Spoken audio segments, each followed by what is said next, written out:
అలాగే ఎన్టీఆర్ అంటే ఆయన జీవితమే భగవద్గీతలా సాగిన ఒక మహత్తర జీవితం నందమూరి తారక రామారావు. అందుకే ఆయన నిరంతర ప్రజల గుండెల్లో నిత్య యవ్వన నిత్య జీవన నిత్యాభిమాన భూషుడయ్యాడు.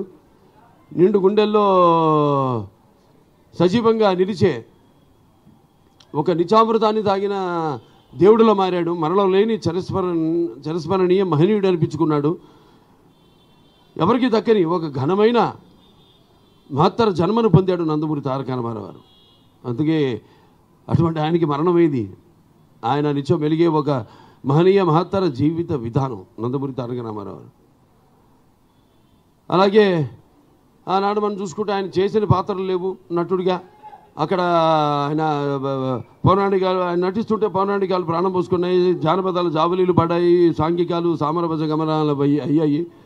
అలాగే పద్యం పందునెక్కింది, పాట నాటు నిలిచింది. అలాగే కళాంబ తల్లి కలకలలాడింది, కన్నుల పండుగ చేసుకుంది, గలగల నవ్వింది. మన దేశంలోనే కదా ప్రపంచంలో మనం ఎక్కడ వెతికి చూసినా కూడా అటువంటి నటధీరుడు, నటనలోని ప్రయోగాలు చేసిన నటనాచార్యుడు, అలాగే పరకాయ ప్రవేశం చేసి అడుగులో ఆ పాత్ర నింపుకుని నటనకు న్యాయం చేసిన మహానుభావుడు ఆయన అని నేనే కాదు ప్రతి ఒక్కడు ఒప్పుకుని తీరుతారు.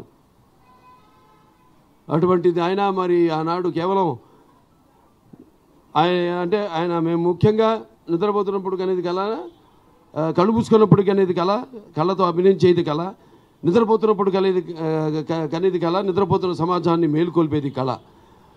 ఆనాడు తెలుగుదేశం పార్టీని స్థాపించి మరి తెలుగుదేశం పార్టీ పుట్టింది శ్రామికుడి చెమటలో నుంచి, కార్మికుడి కరిగిన ఖండరాల్లో నుంచి, రైతు కూలీల నెత్తురులోంచి, అలాగే నిరుపేదల కన్నీటిలోంచి, అలాగే కష్టజీవుల కంటి మంటల్లో నుంచి, అనార్థుల ఆక్రందనలో నుంచి పుట్టింది తెలుగుదేశం.